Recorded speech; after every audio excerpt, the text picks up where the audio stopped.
4박 5일간의 포상휴가를 받아 고속버스 터미널에서 택시를 타고 곧장 집으로 가는 길이었다. 현관문을 열자마자 눈에 띈 것은 낯선 하이힐 한 켤레였다. 손님이 온 듯 싶었다. 거실로 들어서자 낯선 여성의 모습이 보였다. 그녀는 긴 생머리에 170cm는 되어 보이는 훤칠한 키, 배우 김하늘을 떠올리게 하는 미모를 가진 아줌마였다. 순간 눈이 멈췄다. 알고 보니 엄마의 고향 동생 현수 이모였다. 그녀는 23살에 결혼해 서울에서 살다가 1년 전 남편과 사별하고 최근 부산으로 내려와 보험 일을 시작했다고 했다. 어머, 내가 정태구나? 정말 많이 컸다. 그녀가 반갑게 말을 걸며 다가오더니 다짜고짜 나를 안았다. 너 이모 생각 안 나? 유치원 다닐 때 놀이공원도 같이 가고 그랬는데. 현숙 이모? 그래. 나 현숙 이모야. 과거 엄마가 아프셨을 때 21살이던 현숙 이모가 잠시 우리 집에 머물렀던 기억이 어렴풋이 떠올랐다. 그때도 그녀는 밝고 활달했었다. 그녀는 내 모습을 유심히 살피며 감탄했다. 정태야, 완전 상남자가 다 됐네. 이렇게 다부진 체격에 키도 훤칠하고, 어머, 손도 엄청 크네. 여자들이 참 좋아하겠어. 호호. 나는 쑥스럽게 웃었지만 그녀의 살가운 모습에 조금은 당황스러웠다. 근데 엄마는 어디 가셨어요? 조금 전에 외할머니가 아프셔서 병원에 모시고 갔어. 난 너 휴가 나온다고 해서 기다리고 있었지. 배고프지? 옷 갈아입고 내려와. 엄마가 달백숙 해놨거든. 옷을 갈아입고 나오니 현수 이모는 앞치마를 두르고 주방에서 요리를 하고 있었다. 화사한 원피스에 허리를 앞치마 끈으로 묶은 모습이 그녀의 날씬한 허리를 더욱 돋보이게 했다. 그녀가 요리를 준비하는 동안 나는 소파에 앉아 기다리며 TV를 켜려다 무심코 주방의 그녀를 힐끗 보게 되었다. 마침 그녀가 내 시선을 느낀 듯 뒤를 돌아보며 웃었다. 배고파도 조금만 더 기다려. 백숙은 푹 끓여야 제맛이니까. 네, 현숙 이모가 해주시는 거면 뭐든 감사하죠. 잠시 후 달백숙이 완성되어 식탁에 차려졌다. 정태야, 이제 와서 먹자. 네, 바로 갈게요.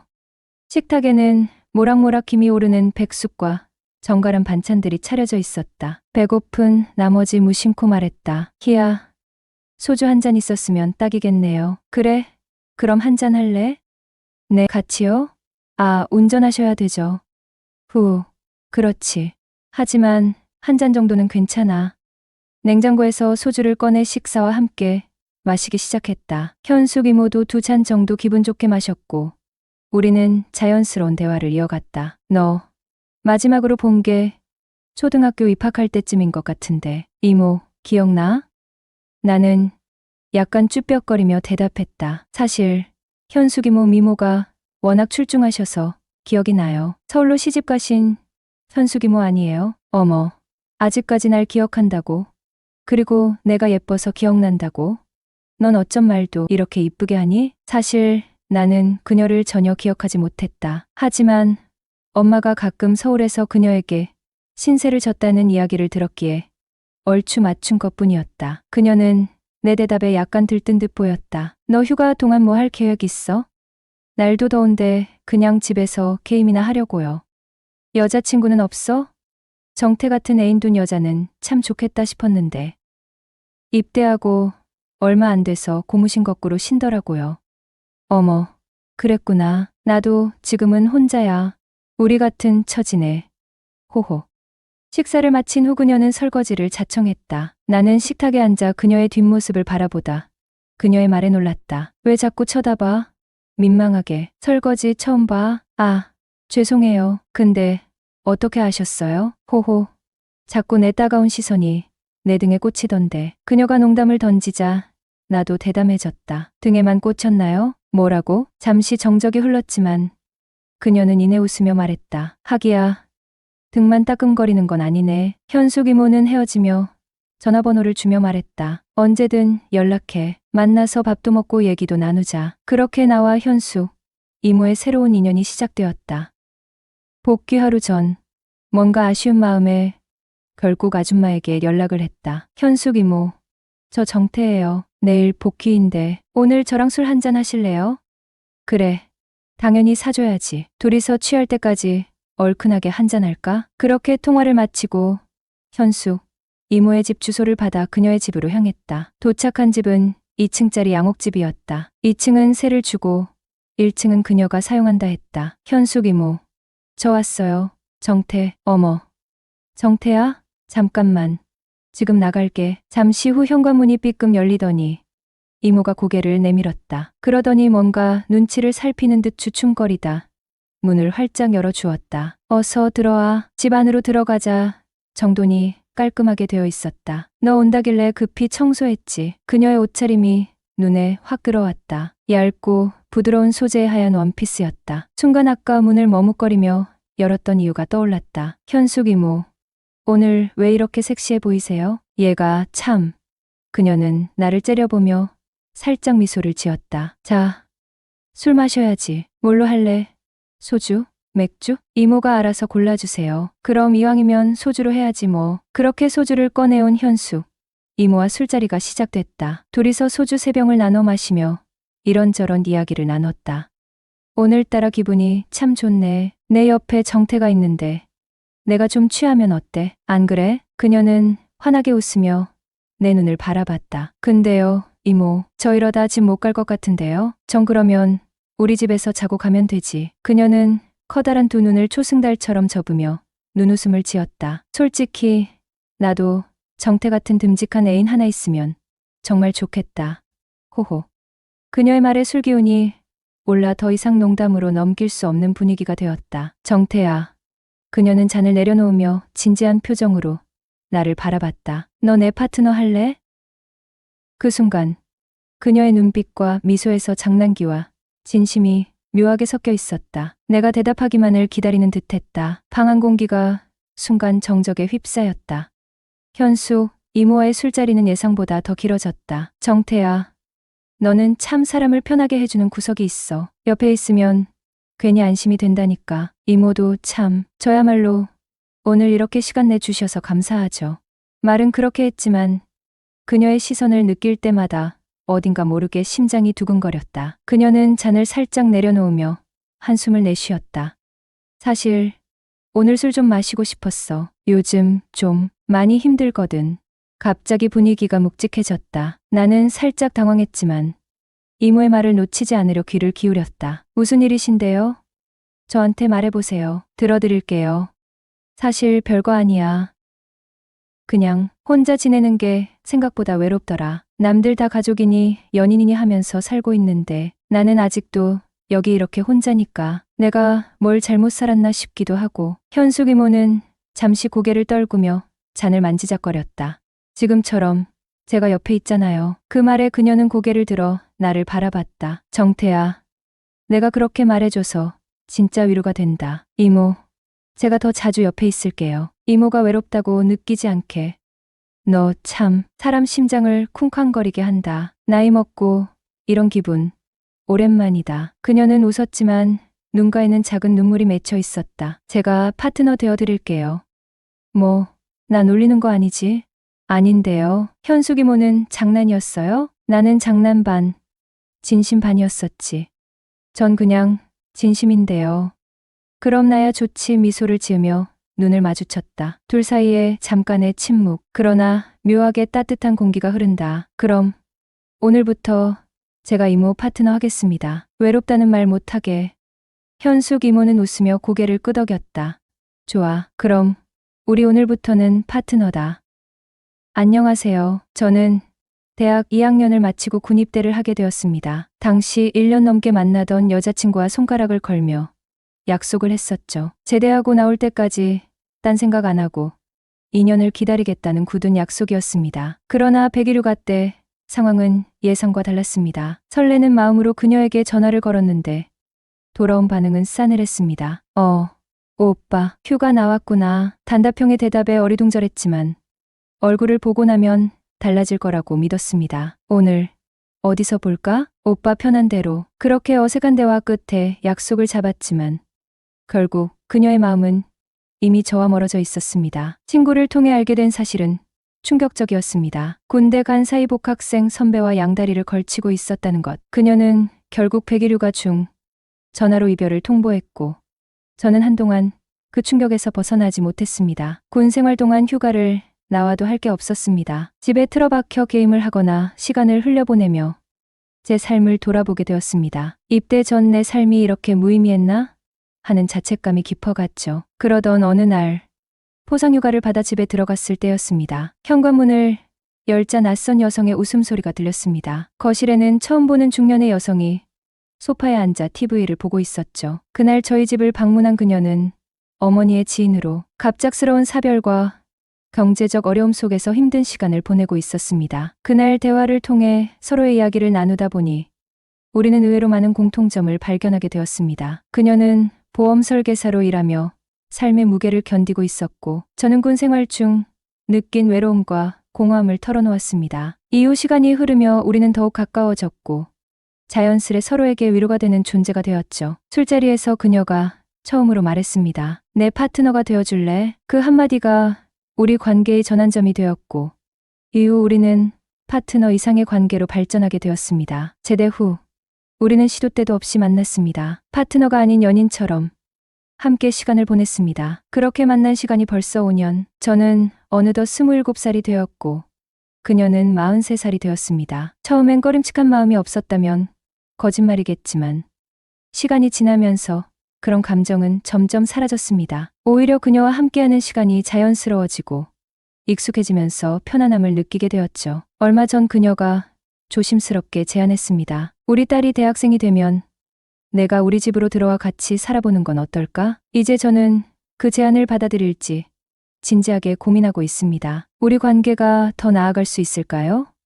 아니면 멈춰야 할까요? 사랑은 나이도, 시간도, 조건도 초월하지만 그 무게는 늘 현실 속에서 결정된다. 당신의 감정이 진실하다면 그 관계를 지키는 것이 중요합니다. 그러나 한편으로는 함께할 미래를 구체적으로 그려보고 현실적인 고민도 함께 나누어야 합니다. 그날은 맑은 초여름의 기운이 완연했다. 30여 분을 달려 도착한 아파트는 깔끔한 정원이 인상적인 신축 단지였다. 주차장에 차를 세우자 흰 셔츠 위에 가볍게 걸친 베이지색 가디건과 청바지가 멋스러운 처남댁이 나를 기다리고 있었다. 아주버님 오셨어요. 그녀의 목소리는 마치 따뜻한 봄 햇살처럼 밝았다. 해맑게 웃는 그녀의 모습은 평범한 순간을 특별하게 만드는 힘이 있었다. 순백의 얼굴은 햇살을 받아 더욱 빛났고 그 눈매는 보는 이를 매료시킬 만큼 매력적이었다. 우리 착한 처남댁, 이렇게 마중 나와 주다니 감동인데?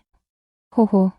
사실 마트에서 식용유 사오던 길에 우연히 마주친 거예요. 내 얼굴 보려고 기다린 줄 알았는데. 실망하셨어요? 그녀가 고개를 살짝 갸웃하며 장난스럽게 묻는다. 그치.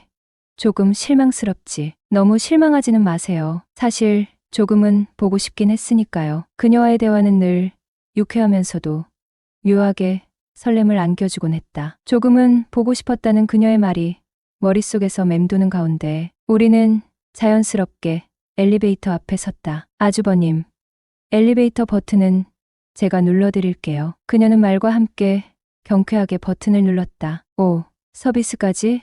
이런 대접 처음 받아보는데.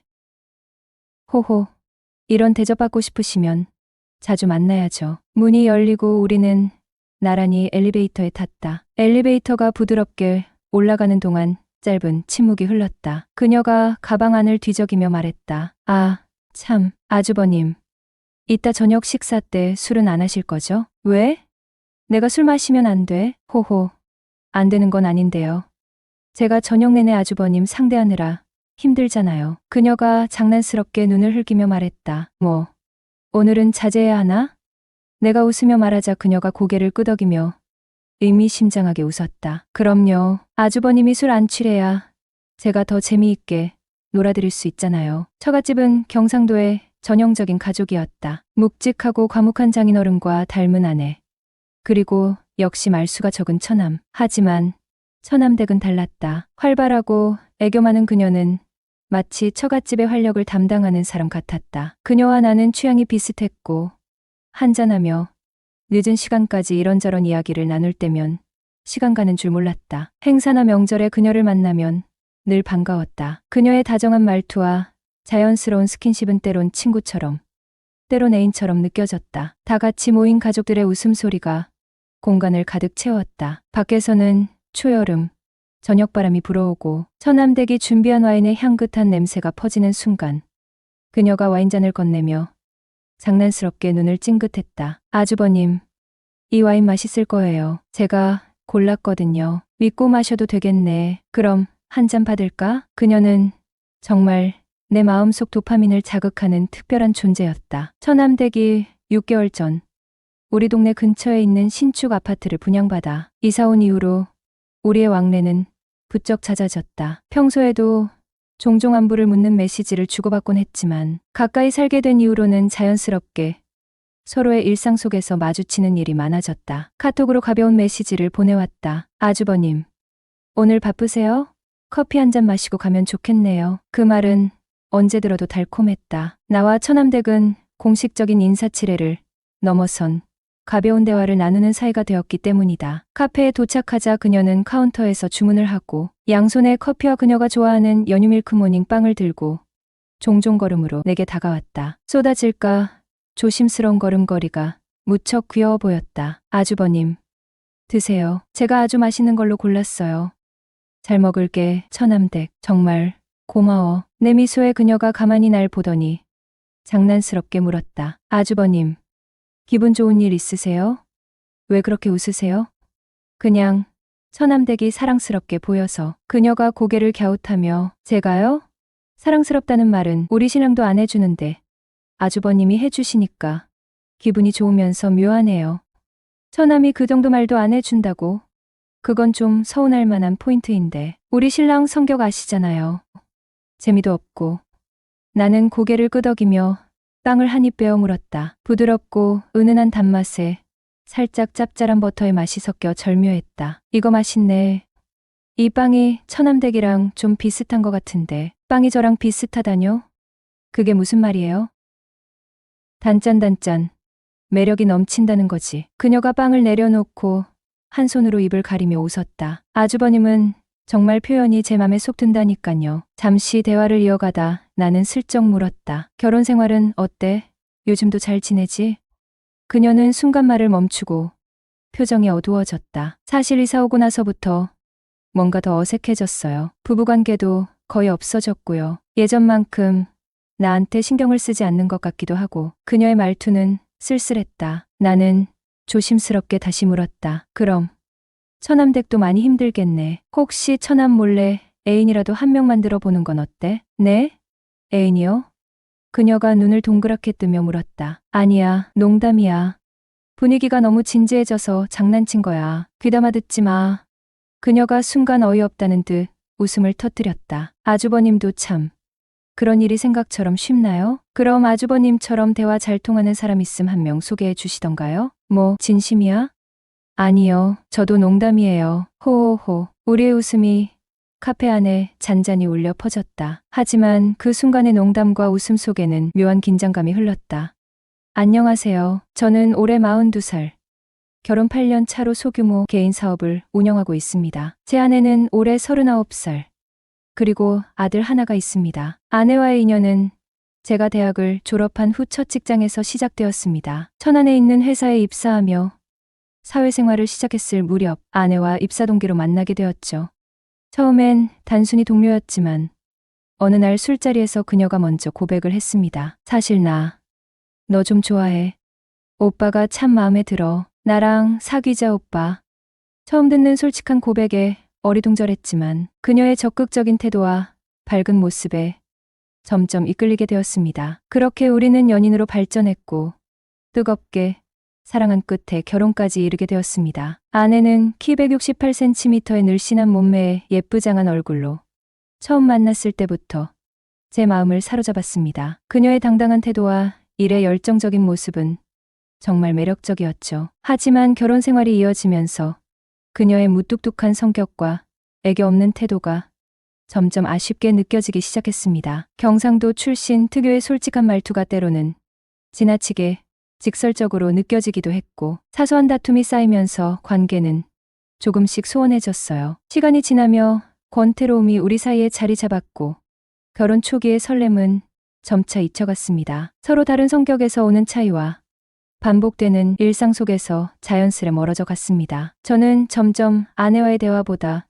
혼자 있는 시간이 편하게 느껴질 때가 많아졌죠. 그런 상황에서 처남댁이 우리 동네로 이사를 오면서 예기치 못한 변화가 시작되었습니다. 처남댁이 우리 집에서 차로 10분 거리의 아파트로 이사했습니다. 이사 이후 그녀와는 왕래가 잦아졌고 자연스럽게 가까워지게 되었습니다. 밝고 애교 넘치는 성격의 그녀는 항상 주위를 기분 좋게 만들어 주었고 저와의 대화에서도 특별히 거리낌이 없었습니다. 오빠, 나 이사했는데 집에 놀러 오세요. 가끔 저녁이나 커피를 함께하며 이야기를 나누는 일이 늘어났고 아내와의 무미건조한 관계 속에서 결혼 생활의 권태가 서서히 스며들 무렵 처남댁의 이혼 소식이 전해지면서 예상치 못한 일이 벌어지기 시작했습니다. 처남댁이 이혼을 결심한 이유는 남편과의 지속적인 갈등 때문이었습니다. 더군다나 그들이 각방을 쓰고 있다는 이야기는 이미 가족들 사이에서도 공공연한 비밀이었죠. 처남댁과 남편 사이의 관계는 오래전부터 소원해져 있었고 그들의 이혼 소식은 어느 누구에게도 큰 충격으로 다가오지 않았습니다. 그녀는 결혼 생활 내내 외로움과 고립감을 호소하며 남편의 무관심과 냉담한 태도에 힘들어했습니다. 오빠, 저희는 이미 몇 년 전부터 같은 집에 살면서도 남남처럼 지냈어요. 그녀는 담담하게 이야기를 꺼냈지만 그 말 속엔 깊은 상처와 포기가 담겨 있었습니다. 각방을 쓰기 시작한 이후로는 더 이상 달라진 게 없었어요. 그저 서로의 존재를 무시하며 지내왔던 것 같아요. 그녀의 말은 그녀가 오랜 시간 마음의 문을 닫아두고 살았다는 것을 보여줬습니다. 이혼 후 새로운 시작을 위해 우리 동네로 이사를 오게 된 그녀는 다시금 삶을 추스르고자 했습니다. 하지만 모든 것을 혼자 감당해야 하는 현실 속에서 점점 더 외로움을 느꼈고 그때마다 저에게 의지하려 했습니다. 오빠, 여기서 새로 시작하려니까 너무 막막해요. 집에 한 번씩 놀러와 주시면 안 돼요? 그녀의 부탁은 간절했고 저는 큰 의미 없이 그녀를 돕는 것이 도리라고 생각했습니다. 하지만 그녀의 이혼 소식과 새로운 환경에서의 적응 과정이 저와 그녀의 관계를 점점 더 가깝게 만들었습니다. 어느 날 그녀가 장염에 걸려 침대에 누워 꼼짝할 수 없는 상황이 되었습니다. 그 소식을 들은 나는 서둘러 그녀의 집으로 가서 3일 동안 건간호를 해주었습니다. 그동안 그녀는 아무것도 할 수 없었고 나는 밥도 챙겨주고 약도 주면서 조금씩 마음을 열기 시작했습니다. 매일 그녀가 고마워하며 말하는 오빠 없었으면 나 어쩔 뻔했어. 너무 고마워. 신세를 어떻게 갚아야 할지 모르겠네. 무슨 그런 섭섭한 말 하지 마. 내가 아니면 누가 챙겨. 솔직히 내가 처남댁 만날 때마다 이혼 얘기를 언급해서 가스라이팅 당해 이혼했을까봐 내가 얼마나 미안했었는데. 그녀는 나를 향해 미소 지으며 말했다. 오빠는 날 친동생처럼 생각해서 조언을 해준 거지. 그게 내 선택에 영향을 미친 게 아니니까 부담 가질 필요 없어. 이후 그녀는 내게 이렇게 털어놓았습니다. 나도 오빠 같은 남자 만나 새 출발하고 싶다. 그 순간 그녀의 눈물이 내 가슴을 울렸습니다. 그동안 참고 살아온 것이 얼마나 서러웠을지 그 모든 감정이 담긴 눈물에 나는 어떻게 해야 할지 몰랐습니다. 그녀는 점점 나에게 의지하기 시작했고 그녀의 변화된 모습을 보며 조금씩 마음이 더 가까워지는 걸 느꼈습니다. 유튜브를 보며 요리를 배우기 시작하고 내가 먹고 싶은 것이 있냐고 물어보며 요리를 해주기 시작했죠. 또 작은 일들에 대해 상의하면서 점점 더 많은 시간을 나와 보내고 싶어 했습니다. 대화는 점점 더 자연스럽고 깊어졌죠. 그러던 중 어느 날 그녀와 평소처럼 소소한 이야기를 나누던 중 그녀가 불쑥 말을 꺼냈습니다. 오빠, 만약에 내가 사귀자고 하면 어떨 것 같아? 그 말에 나는 잠시 말을 잇지 못했습니다. 아내와의 감정은 점점 멀어지고 있었고 결혼 생활의 권태가 내 마음속에 쌓여갔습니다. 그녀의 제안이 당장이라도 내 삶을 바꿀 수 있다는 생각에 나는 순간적으로 흔들렸습니다. 내가 왜 이런 생각을 하고 있을까? 라는 질문이 머릿속을 스쳤지만 그동안 아내와의 관계에서 느껴온 지침과 공허함이 한순간에 나를 흔들리게 했습니다. 내 마음속에서 갈등은 커져만 갔습니다. 아내와의 관계가 점점 멀어지고 그녀와 함께 보내는 시간은 잠시나마 나에게 해방감을 주었기 때문입니다. 하지만 그럴수록 나는 스스로에게 이렇게 변명을 했습니다. 이게 어쩔 수 없는 선택일지도 몰라. 이제 나는 깊은 고민에 빠져 있습니다. 결혼 생활을 계속 유지해야 할지, 아니면 새로운 선택을 해야 할지. 이혼을 결심하면 가정이 깨지고 아내와 아들에게 미칠 상처를 생각할 때마다 괴롭습니다. 반면 지금의 결혼 생활을 계속 유지한다면 나와 아내, 그리고 가족 모두에게 더 큰 상처를 주고 싶지 않다는 생각이 듭니다. 과연 나는 지금의 결혼을 끝내고 새롭게 시작하는 것이 맞을까요? 아니면 이대로 가족을 지키며 살아가는 것이 옳은 선택일까요? 새로운 선택이 나에게 행복을 가져다 줄 수도 있지만 그만큼 불행이 뒤따를 수도 있다는 것을 알기에 쉽게 결정을 내릴 수 없습니다. 결국 나는 마음속으로 이 말을 떠올립니다. 변화는 종종 새로운 기회를 가져다 주지만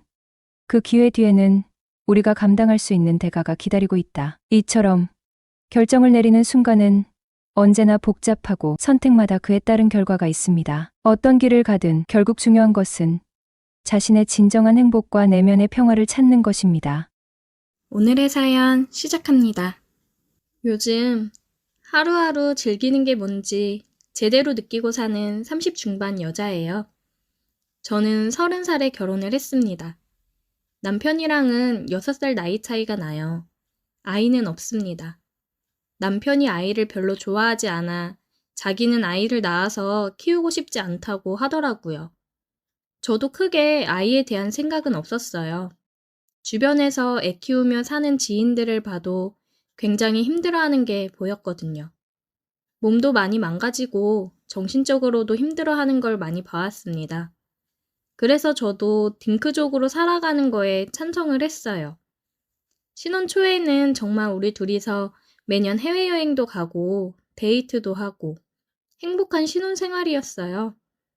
아이가 있으면 누리기 힘든 것들이기 때문에 딩크족으로 살기 잘했다 생각하면서 행복한 결혼 생활을 했습니다. 그런데 둘 사이에 아이가 없어서 그런 걸까요? 3년 정도 되니 남편은 신혼 초만큼 저를 사랑하는 느낌이 들지 않더라고요. 아이가 있으면 늘 새로운 일상에서 함께 지지고 볶고 살아가면서 조금은 다른 삶을 살 텐데 그런 거 없이 늘 단조로운 일상에 질린 건지 뭔가 전이랑은 확연히 달라진 게 눈에 보였습니다. 회식이 잦아지고 집에 귀가하는 시간이 점점 늦어졌어요. 괜스레 마음이 불안하고 그랬습니다.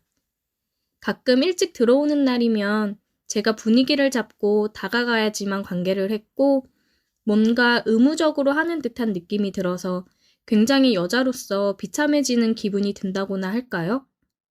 이 사람이 여자가 생긴 건가? 생각이 자꾸 들더라고요. 그래서 자꾸 의심을 하게 되었습니다. 남편이 씻으러 들어간 사이 핸드폰을 몰래 확인해 봤어요. 생전 해놓지 않던 패턴 비밀번호를 해놨더라고요. 이 사람 뭔가 있긴 있는 거구나 싶었어요.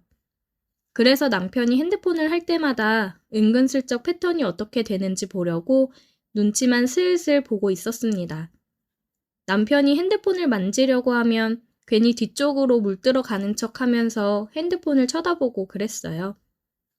그래서 패턴이 어떻게 되는지 확인할 수 있었어요. 역시나 단순한 패턴일 거라고 생각은 했었는데 진짜 단순한 패턴으로 되어 있었어요. 남편이 잠이 들 때까지 기다리다가 핸드폰을 확인해 봤습니다. 아니나 다를까 다른 여자랑 연락을 한 흔적들이 보이더라고요. 한 여자가 오빠, 오빠 하면서 카톡한 걸 봤는데 프로필 사진을 보니 굉장히 젊어 보이는 여자였습니다. 그냥 충격이었어요. 바람을 필 사람이라고 생각하지 못했는데 바람을 피고 있었던 거예요. 그리고 제일 충격이었던 건 남편이 카톡으로 당신 닮은 딸 낳고 싶다. 이렇게 얘기를 했더라고요. 그렇게 아이 싫다고 딩크족으로 살기 원했으면서 다른 여자한테는 당신 닮은 딸을 낳고 싶다니. 이게 너무 충격이었습니다. 결혼 생활하면서 뭐가 만족스럽지 못했던 걸까요? 아니면 나와는 아이를 낳고 미래를 꿈꾸기는 싫었던 걸까요? 너무 충격이어서 아무 생각이 들지 않았어요. 저는 자는 남편을 뒤로하고 거실에 나와 숨죽여 울고 소파에서 잠이 들었어요. 남편은 일어나서 왜 소파에서 자고 있냐고 깨우더라고요. 남편 얼굴을 보는 것조차도 힘이 들었습니다. 그냥 몸이 안 좋다고 핑계를 대고 남편을 제대로 쳐다보지도 않았습니다. 얼굴을 못 보겠더라고요. 남편은 갔다 오겠다며 출근을 했고 저는 또 혼자서 생각이 많아지고 힘이 들었습니다. 친한 친구한테 연락을 했어요. 오늘 시간이 되냐고요. 누구라도 만나서 털어놔야 살 것 같았습니다. 친구가 집으로 놀러 왔고 제 얘기를 듣고 화를 많이 내줬습니다. 제 대신 이렇게 화를 내주니 속이 조금 풀리더라고요. 아니, 나이 차이 많이 나는 놈 구제해줬더니 바람을 펴? 진짜 네 남편 미친 거 아니니? 진짜 너무 힘들다. 나보다도 많이 어려 보이더라. 남자들은 다 이런 거니? 그저 어린 여자만 보면 눈이 돌아가는 거야? 남자건 여자건 다른 이성을 보면 다들 눈 돌아가게 돼 있긴 하더라. 그게 욕망인 거지. 이혼을 해야 되는 걸까? 이혼을 뭐하러 해? 네 남편 돈 잘 벌잖아. 그냥 남편 돈으로 편하게 먹고 살아. 너도 밖에서 다른 남자 만나고 즐길 거 즐기라고. 내가 밖에서 남자를 어디서 만나. 만날 일이 뭐 있다고. 한번 다른 남자 만나서 즐겨볼래? 너 생각 있으면 이번 주 수요일에 한번 데리고 가보고. 어디를 가는데? 욕망으로 가득 찬 남녀가 모여서 즐기는 곳? 궁금하긴 하네. 남편한테는 친구들이랑 오랜만에 캠핑 간다고 얘기해놔. 내가 데리러 올게. 캠핑? 알겠어. 아, 남편 얼굴 보기도 싫은데 나도 바람 피면 좀 괜찮아지려나. 솔직히 아직까지 뜨겁게 사랑하고 그러는 건 아니잖아. 평생 가는 사랑이 어딨겠니? 그냥 너도 있고 네 인생을 즐겨. 네 남편도 어린 여자 만나고 잘 다니는데 너라고 못 만날 거 뭐 있어? 그래, 나라고 못할 건 또 뭐야. 나도 다른 남자 만날 거야. 친구랑 그렇게 대화를 하니까 속이 많이 풀렸습니다. 그래도 퇴근하고 온 남편을 대하기는 아직까지는 좀 힘들더라고요. 그냥 화가 불쑥불쑥 치밀어 올라서 대화하기도 싫었어요. 몸은 좀 괜찮아? 병원 갔다 왔어. 괜찮아. 아, 그리고 나 수요일에 캠핑 좀 다녀올게. 캠핑? 웬 캠핑? 친구들이랑 오랜만에 모이기로 했거든. 애들이 요새 캠핑에 빠졌다네. 요새 캠핑 많이 다닌다고는 하더라. 조심히 다녀와 그럼. 그리고 친구가 데리러 와서 캠핑을 하러 출발했습니다. 근데 짐이 없네? 응, 거기서 다 준비해놓고 있으니까 걱정 마. 우리는 몸만 가면 된다. 캠핑장에 도착했고 텐트가 한 5개 정도 쳐져 있더라고요. 친구는 먼저 도착해 있던 사람들이랑 인사를 주고받았어요. 여기 내가 오늘 데리고 온다던 친구. 인사해. 안녕하세요. 오, 뉴페이스. 반가워요. 되게 이쁘시다. 아, 감사합니다. 저는 조금 낯선 분위기에 어색했는데 다들 많이 봐온 사람들처럼 편해 보였습니다. 사람들이 다 모이니 여자 5명, 남자 5명이더라고요. 각자 준비해온 음식들을 가지고 바베큐 파티도 하고 술도 마시면서 얘기하면서 친해졌습니다. 게임도 하고 그러더라고요. 술게임 같은 걸 잘 안 해봐서 계속 걸렸습니다. 주량보다 술을 많이 먹었어요. 근데 옆에서 흑기사를 해주고 그러더라고요. 오, 흑기사. 여기 둘은 오늘 결정 났네. 소원 말해야지, 소원. 소원은 이따가 둘이 있을 때 얘기할게. 이야. 그렇게 먹으면서 웃고 떠들다 보니 어느새 저녁이 되었습니다. 저녁 때까지 먹고 떠들면서 있으니까 시간 가는 줄 모르겠더라고요. 불도 피우고 앉아서 멍 때리고 있으니 힐링도 되고 기분이 너무 좋았어요. 낯선 남자들이랑 만나서 하하호호 웃고 떠들어본 게 언제인지 이 재미에 결혼해서도 바람을 피나 싶었습니다. 자, 그럼 오늘 여기서 마무리하고 들어갈까? 여기 이 커플은 빼고 나머지 사람들만 물건 골라주세요. 그러더니 각자 앞에 놓인 물건들을 고르고 짝을 만들더라고요. 자, 들어간다. 다들 좋은 밤 보내. 각자 짝을 이뤄서 텐트 안으로 들어갔습니다. 우리도 갈까요? 네? 제 손을 끌어당겨 텐트 안으로 들어갔어요. 아까 소원, 지금 얘기할게요. 다음에도 또 나오기. 그러면서 그 사람은 저에게 키스를 했습니다. 아, 여기서 각자 텐트로 가서 뜨거운 시간을 보내는구나 싶었어요. 이미 취할 대로 취하고 이 분위기에 빠져있던 터라 저도 그 사람을 받아들여 키스를 했고 난생 처음으로 텐트 안에서 뜨거운 밤을 보냈습니다. 다른 텐트 속에서 각자 이러고 있을 거라고 생각을 하니 묘하게 더 흥분이 되었어요. 그리고 다음날 아침이 되었습니다. 어때? 좋았어? 좋았어. 좋아할 줄 알았어. 친구가 얘기를 하더라고요. 이 중 한 명이 캠핑장 주인인데 날짜 정해서 오는 날에는 예약을 아예 안 받아서 우리끼리 이렇게 즐기고 노는 거라고요. 그리고 보통 지인들을 데리고 와서 파트너 이뤄서 즐긴다고요. 여기는 결혼한 유부남도 있고 여자친구가 있는 사람, 남자친구가 있는 사람도 있다고 했습니다. 다들 나와서 즐기는 거라고 하더라고요. 매번 같은 사람이랑 안 해도 되고 어제처럼 물건을 잡는 걸로 파트너를 선택할 수 있다고 했어요. 저는 이 캠핑에 빠져서 매번 친구와 함께 일정이 잡히면 캠핑을 하러 왔습니다. 남편은 요즘 제가 밖으로 놔두는 게 신경이 쓰이는지 집에 일찍 들어오면서 전이랑은 다르게 잘하려고 하는 게 보이더라고요. 그 모습을 보니 그냥 어이가 없었습니다. 저는 잡은 물고기라 생각을 해서 그동안 나한테 그렇게 대한 거였었나 싶은 생각이 들더라고요. 아직도 저는 가끔씩 캠핑을 가서 기분 전환을 하고 있어요. 생각보다 캠핑 와서 그러는 사람들이 많다더라고요. 요즘 색다른 경험을 하면서 즐기고 사니 인생이 더 즐거운 것 같아요.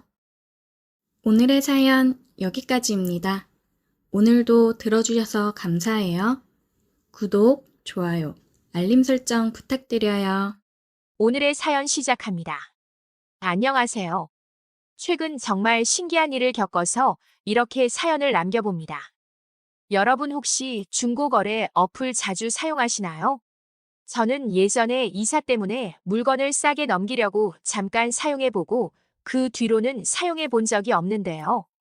주위 친구들이나 아주머니들의 경우 그걸로 재테크도 하면서 활용을 잘하더라고요. 예전에는 이렇게 중고거래가 활성화될 줄은 몰랐는데 확실히 트렌드는 바뀌나 봅니다. 저도 이럴 줄 알았으면 예전에 괜찮은 물건들 버릴 게 아니고 팔아서 조금이라도 돈을 벌었을 텐데 뒤늦게 알았다는 게 조금 아쉽긴 하지만요.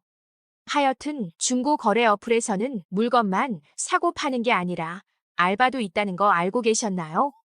어느 날 전자레인지가 고장 나서 중고 거래로 구매하려고 어플을 뒤지던 와중이었어요.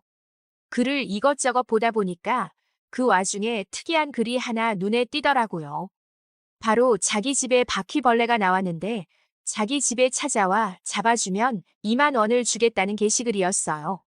저도 사실 잘 몰랐던 부분인데 이렇게 중고 거래 어플에 작업 의뢰 같은 글도 올라오나 보더라고요.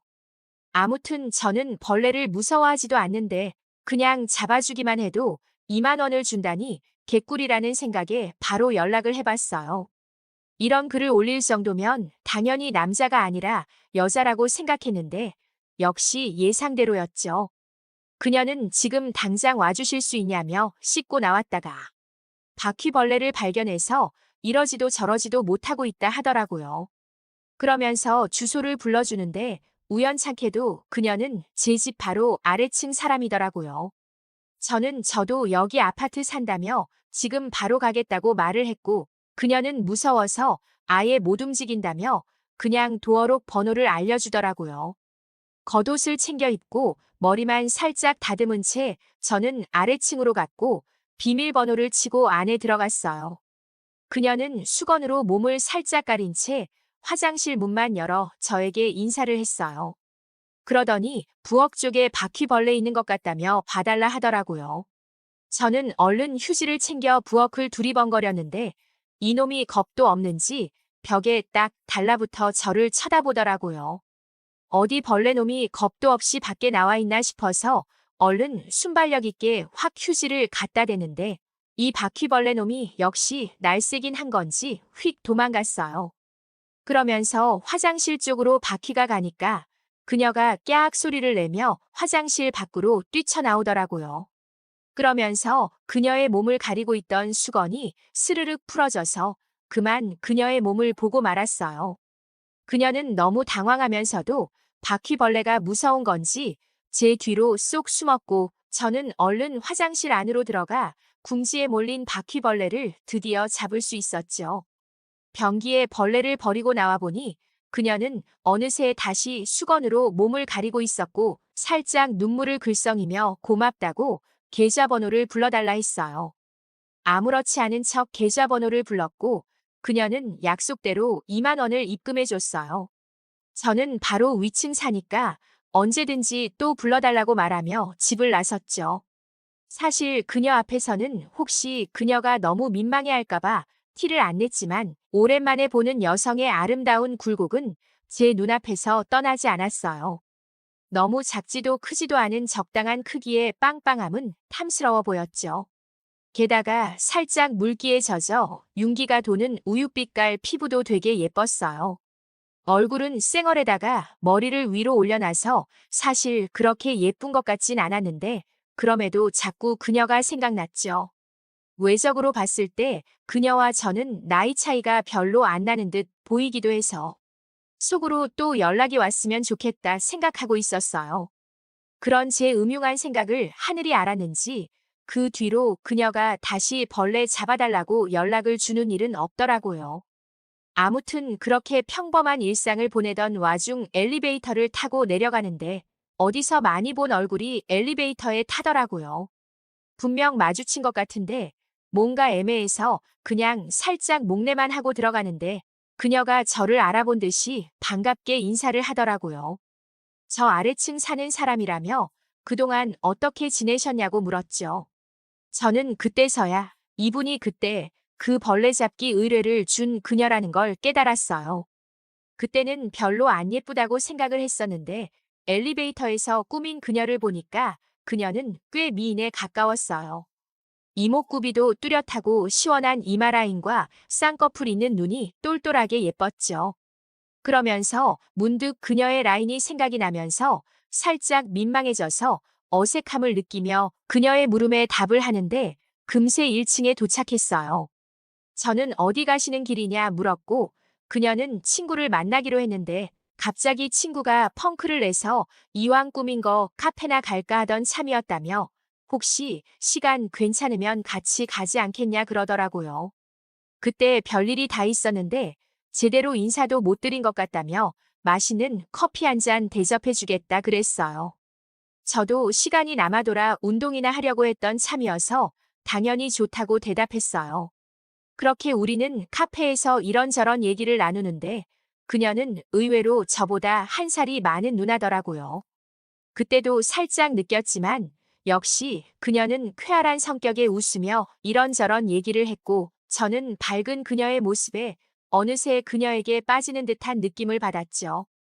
아무튼 그렇게 재밌게 이야기를 하다 보니 시간이 조금 흘렀고 저는 누나의 번호를 물어봤어요. 누나는 기쁜 듯이 번호를 알려줬고 그 뒤로 저희는 계속 연락을 하고 지냈어요. 필라테스 강사로 일하고 있는 그녀와 평범한 직장인인 저는 일하는 시간대가 달라서 그동안 마주치지 않았던 거더라고요. 아무튼 계속 카톡을 하면서 얘기를 하니까 누나의 명랑한 매력에 점점 빠져들었죠. 그러던 어느 날 퇴근 후 누워 유튜브를 보고 있는데 누나한테 전화가 왔어요. 진짜 미안한데 지금 자기 집에 와줄 수 있냐고. 바퀴벌레는 아닌 것 같은데 이상한 벌레가 있다며 무섭다 그러더라고요. 저는 지금 간다고 말하고 얼른 아래층으로 갔는데 누나가 비밀번호 저번이랑 똑같다고 그냥 들어오라 했어요. 이 여자가 위험하게 비밀번호를 아직까지 안 바꾸다니 뭐라 한 소리 해야겠다 다짐을 하며 안에 들어가 얼른 벌레를 잡았어요. 생긴 건 못생겼는데 바퀴벌레처럼 잽싸지 않아서 쉽게 잡았죠. 저는 장난스레 누나한테 이번에는 3만 원 달라고 말을 했는데 그녀가 의외의 말을 했어요. 그럼 그거 대신 다른 걸로 주면 안 되냐며 은근슬쩍 저에게 다가왔죠. 저는 은근히 저를 도발하는 그녀가 참 귀엽게 느껴졌고 저보다 키가 훨씬 작아 아래에서 쳐다보는 그녀를 웃으며 쳐다봤어요. 누나는 민망함을 느끼고 삐진 듯 휙 돌아섰고 저는 그녀를 확 잡아 입술을 훔쳤어요. 살짝 놀란 듯이 눈이 커진 그녀는 이내 웃으면서 제 품에 안겼죠. 그렇게 우리는 침대로 갈 시간도 없이 거실에서 사랑을 나눴어요. 우연이라기에는 뭔가 하늘이 정해준 것 같은 그녀와의 만남은 이제 연인으로서 서로 최선을 다하고 있답니다. 앞으로도 그녀의 전속 벌레잡이 기사로서 열심히 활동해 보려고요. 오늘의 사연은 여기까지입니다. 구독, 좋아요 꼭 눌러주세요. 오늘의 사연을 시작합니다. 안녕하세요. 저는 운동선수를 하고 있는 30대 후반 노총각입니다. 결혼을 못했다고 볼 수도 있지만 저는 안 했다고 생각을 합니다. 왜냐하면 제가 여자를 무서워합니다. 그렇다고 남자를 좋아하는 남자는 아닙니다. 제가 여자를 무서워하게 된 이유는 약 25년 전 중학생 때 일입니다. 저는 초등학생 때부터 평범하고 조용한 학생이었습니다. 그런데 중학교를 입학하면서 학교 생활이 꼬이기 시작했습니다. 괴롭히는 거라고 해야 할지 만만하게 보고 함부로 대하는 거라고 해야 할지 뭐 둘 다 같은 말일 수도 있겠지만 아무튼 저를 힘들게 하였습니다. 그것도 남학생이 아닌 여학생이었습니다. 지나가면서 괜히 툭 치고 갑니다. 그것도 남자의 중요 부위를 찾습니다. 간혹 세게 맞을 때면 정말 죽을 만큼 아팠고 그렇지 않더라도 너무 수치스러웠습니다. 그 장난은 점점 심해져서 참기 힘든 상황까지 왔습니다. 너무 힘들어서 선생님께도 말씀을 드렸지만 그 여학생을 불러서 주의만 줄 뿐 바뀌는 건 없었습니다. 그리고 선생님은 남자가 참고 조심해라 저한테도 뭐라고 하셨습니다. 너무나 억울했지만 그때 그 시절에는 별다른 방법도 없었을 뿐더러 강하게 저의 억울함을 이야기를 못할 정도로 소심했던 학생이었습니다. 학년이 바뀌어도 그 여학생과 같은 반이 되었고 그 괴롭힘은 계속되었습니다. 그러면서 저를 괴롭히는 학생들은 점점 더 늘어났고 결국 저는 할머니가 계시는 시골로 전학을 가게 되었습니다. 저는 시골에서도 한동안은 구석에서 조용히 지내는 학생이었습니다. 게다가 그 전 학교에서 받은 상처로 친구도 쉽게 못 사귀게 되었습니다. 그런 저에게 시골 학교 친구들은 자주 말도 걸어주고 같이 밥도 먹어주었습니다. 그러면서 저도 점점 성격이 쾌활하고 활동적인 학생으로 변하고 있었습니다. 그때부터 변한 제가 지금의 운동선수가 되는데 큰 도움이 되었습니다. 그래서 지금도 그 친구들과는 자주 연락하면서 친하게 지내고 있습니다. 가끔가다 몇몇 연락하는 그 전 학교 친구들을 통해서 그 여자의 소식을 들었습니다. 사실 너무 궁금했습니다. 솔직하게 저보다 더 불행하고 못 살기를 바랬습니다. 아직 시집도 못 가고 그저 그런 회사 다닌다는 소식을 들었습니다. 저를 못 살게 굴었어도 예전에는 예뻤다고 생각했는데 지금은 안 그렇다고 하는 것이었습니다. 그 얼굴이 너무 보고 싶어서 연락하는 몇몇 친구들과 함께 동창 모임을 나가게 되었습니다. 역시나 그 여자는 저를 못 알아봤습니다. 왜냐하면 저는 약간의 성형수술도 했고 왜소했던 그 시절에 비해 몸도 많이 좋아졌기 때문입니다. 가명을 쓰면서 그 자리에 앉아 있었습니다. 너무나 오래되었기에 다들 제가 만든 가명의 인물을 못 알아보니까 아무렇지 않게 말도 걸고 술도 한 잔씩 하였습니다. 사람이 돌고 돌아 그 여자와 같은 테이블에 앉았습니다. 바로 코앞에 있는데도 못 알아보는 것이 웃기기도 하고 화도 났습니다. 하루도 못 잊고 아직도 화가 나 있는데 저렇게 아무렇지도 않게 지내면서 저한테 연락처를 물으며 웃고 있는 저 모습이 너무 괘씸했습니다. 그래도 그냥 아무 말도 없이 그 자리를 박차고 나왔습니다. 며칠이 지나서 제 연락처를 어떻게 알았는지 그 여자에게 연락이 왔습니다. 너무나 화가 나서 욕을 한 바가지 해주고 싶었습니다. 하지만 문득 이 기회를 놓치지 말아야겠다는 생각이 들었습니다. 속으로 꾹꾹 참으면 친절하게 매너 있게 연락을 주고 받았습니다. 그 여자도 좋다고 맨날 연락을 주었습니다. 그러면서 중간중간 만나서 밥도 먹고 커피도 마셨습니다. 며칠의 시간이 지나니 저와 썸을 타고 있다고 혼자서 착각을 하더군요. 그러면서 말을 돌려가면서 결국에는 고백하라는 식으로 압박을 하긴 했지만 못 알아듣는 척 모르는 척 하면서 자연스럽게 넘겼습니다. 결국 애가 타는 것은 제가 아니니까요. 그렇게 시간이 지나다 보니 그 여자가 곧 저에게 고백을 할 것 같은 느낌이 들었고 제 친구들을 통해서 다음 주 주말에 고백을 할 것이라는 정보를 알게 되었습니다. 바로 이 시간만을 기다렸습니다. 절대 포기하지 말고 제 고백을 기다리지 말고 꼭 그 여자가 나한테 고백하라고 기도하고 또 기도하였습니다. 저는 제가 아는 여자 중 제일 이쁘고 몸매가 좋으며 의사인 친구에게 이미 부탁을 해두었습니다.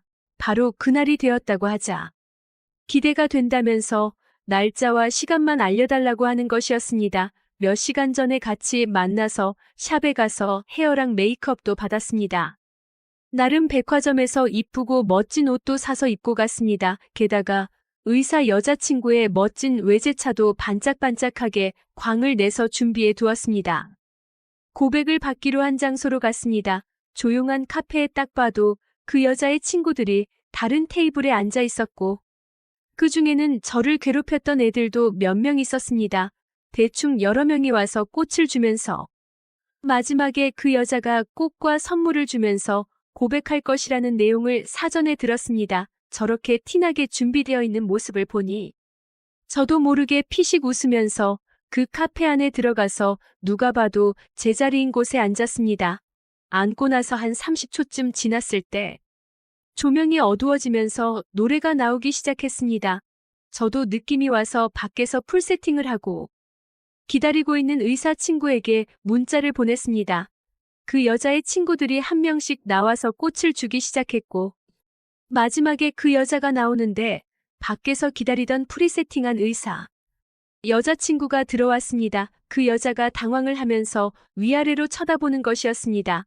준비했던 대로 의사 친구가 꽃들이 뭐냐고 저에게 물었고 저는 우리 결혼을 축하해 주려고 동창이 이벤트 해주는 것 같다고 하였습니다.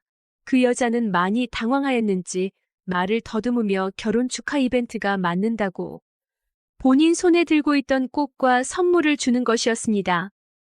저도 기다렸다는 듯이 어떻게 결혼을 알았냐면서 준비해둔 가짜 청첩장을 주었습니다. 그리고 셋이서 같이 앉아서 커피를 한 잔 마시고서는 그 자리를 나왔습니다. 밖에는 준비해둔 반짝반짝한 고가의 외제차를 타고 인사를 한 후에 헤어졌습니다. 백미러로 보니 제가 준 청첩장을 갈기갈기 찍으며 버리는 것을 보았습니다. 그날은 살면서 그렇게 해맑게 웃는 날은 처음이었던 것 같습니다. 몇 주쯤 지나서 그것이 가짜인 줄 알았는지 그 여자에게 연락이 왔습니다. 온갖 욕을 하면서 짜증을 내길래 지난 과거를 이야기하면서 억울해하지 말라고 하였더니 장난을 장난으로 받아들이지 못하고 그딴 짓을 하냐며 더 소리쳤습니다. 그래서 저도 장난을 장난으로 받아들이지 못하고 소리를 치냐며 다시는 연락하지 말라고 하면서 전화를 끊고 차단을 하였습니다. 그 후로 제 욕을 하고 다닌 소문은 들었지만 저는 뭐 아무렇지 않습니다. 복수를 꼭 해주고 싶었는데 너무나도 통쾌하네요. 오늘의 사연은 여기까지입니다. 구독과 좋아요, 알림 설정 부탁드립니다. 긴 글을 읽어주셔서 감사합니다. 구독과 좋아요 꾹꾹 눌러주세요. 꾹꾹 알림 설정도 꼭꼭 눌러주세요.